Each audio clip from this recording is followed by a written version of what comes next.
Tatiana Suarez is back and back in a big way. Tatiana with the second round sub. I predicted a second round finish. I thought maybe it'd be a TKO, but the submission does not surprise me. It was a dominant performance by Tatiana nonetheless. Like I knew she would. I knew she'd go out there. I knew she would dominate De La Rosa. It was just the right style of matchup. And the UFC was smart to give Tatiana a tune-up fight after a 4-year layoff. Even though she could have got a ranked opponent, there's always a bit of a risk to that. She didn't look rusty, she didn't look mediocre, but there was always that risk of what if you gave her someone formidable after a 3.5-year layoff.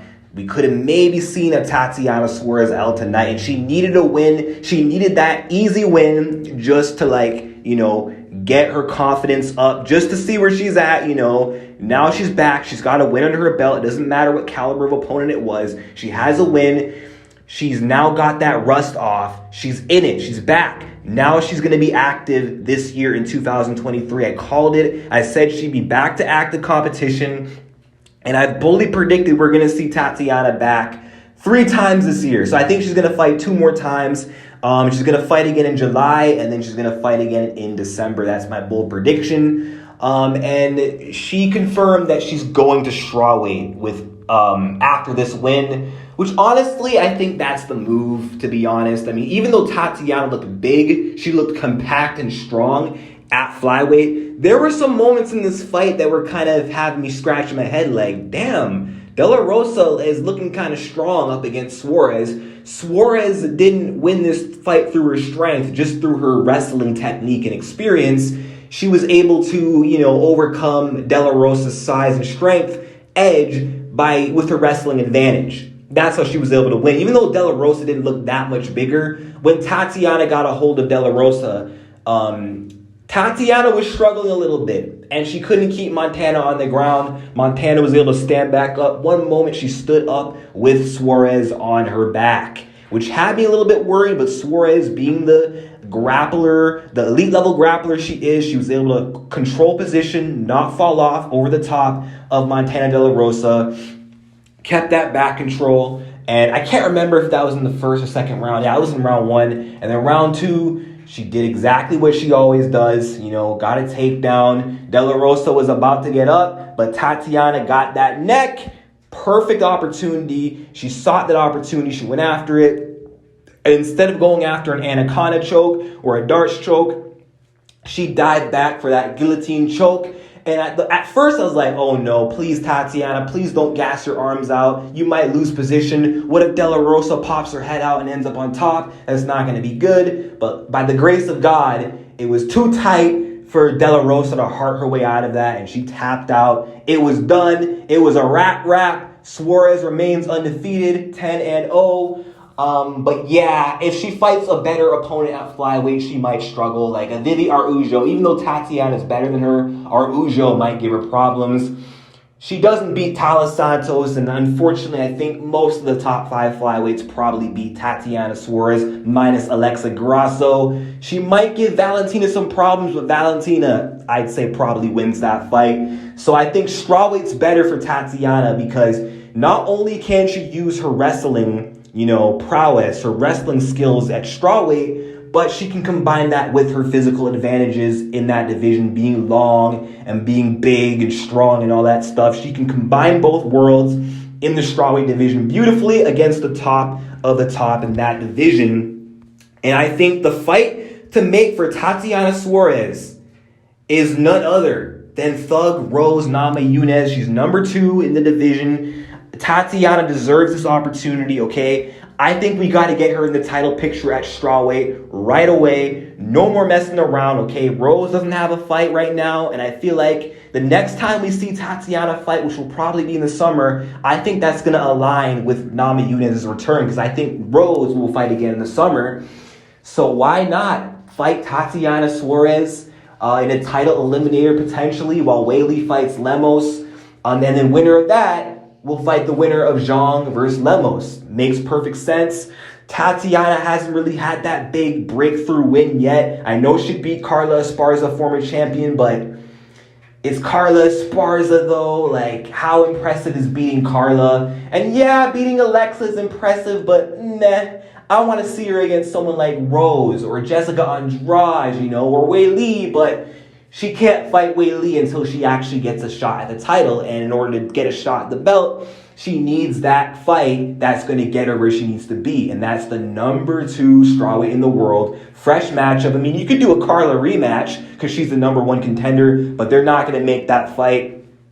Even though Tatiana does not have a ranking to her name, I do believe that they should give her the number 2 strawweight. But Rose Namajunas probably wouldn't take the fight, but the time is now. Rose is beltless. She's fightless. Tatiana wants that fight. It's a chance for Rose to prove herself that, you know what? She's not done, and that Carla fight was just a bad performance. And she can go out there and also prove that, A, she can deal with good wrestlers. Because right now there's a narrative that the way to beat Namajunas is you got to have really good elite wrestling. She was afraid of Carla's wrestling in the second fight. Carla dominated with the wrestling in the first fight. Wei Li was kind of winning in moments with the wrestling. And now that Tatiana's coming off a big win, she's going to have a lot of hype, a lot of momentum. Rose will probably be the underdog. So Namajunas can shut a lot of people up here with a win over Suarez. But if Suarez wins, she is as good as we all thought she is. And the title shot is undeniable. I want that to be the fight because I like both, so I don't have to really worry about the outcome. You know what I mean? I don't have to stress going in. If Rose wins, I'll be happy. If Suarez wins, I'll be happy. But if not, maybe do Tatiana Suarez versus Yan Xiaonan. Yan Xiaonan does not have an opponent right now, although I did see on her Instagram posts, she posted something like, I think she had some news coming soon, and there was like a trophy emoji, so she might already be booked up. Maybe she's getting a title shot at Wei Li, China versus China, or she just has a fight booked. So, okay, if it's not Rose and it's not Xiaonan and Lemos isn't getting the shot, maybe fight and beat Lemos. Stylistically favorable for Tatiana and can get it right there. I'd say the fights to make for her in this division is Xiaonan, Lemos or Namajunas, but I pray that it's Rose Namajunas. And I think Tatiana, now that she's healthy and she's back and active and she's in it, she's going to be a problem for the strawweight division, man. Strawweight, they got their 4-year break from this girl, but now the nightmare is back. And Tatiana against Zhang Wei Li, whew, man, that's going to be a tough fight. That's going to be a tough fight for Wei Li. I mean, Wei Li's more well-rounded, better on the feet, and a threat off her back. But Tatiana, man, they don't call her the female Khabib for nothing, and her style has dominance written all over it. And we know that, Wei Li, she is kind of vulnerable off her back. Like, she doesn't get up that easily when she gets taken down. She couldn't get up when Rose took her down. Yeah, she got up from Carla, but Carla's small. Tatiana is a better wrestler than Carla with better control, and she's big. So that one's going to be interesting. I'm really hoping that Tatiana can get that belt. But congrats, Tatiana, for coming back, overcoming adversity. And I knew that Tatiana would be back. I told y'all. Everyone doubted her, saying that she couldn't make it back. She's done. When she pulled out against Modafferi in 2021, I made a video on my old channel saying, don't doubt Tatiana. I wish my old channel was still up so I could find that video, but it's not there. It's gone, but I can find it in voice memos, but it doesn't matter. I said it in August 2021 when I made that video. I said, Tatiana will be back. She will get through this. No luck lasts forever, bad or good. Good luck runs out and bad luck runs out. And Tatiana's bad luck is dead. It's gone. It's buried. She beat cancer. I knew she'd get through this. So, yeah. Tatiana said she knows what it's like to lose one dream, the Olympics. She wasn't about to lose another, MMA, because that's the sport that she belongs in. This is where she was destined to be, a mixed martial artist and potentially a UFC champion. But Tatiana showed that she can overcome and that she can conquer.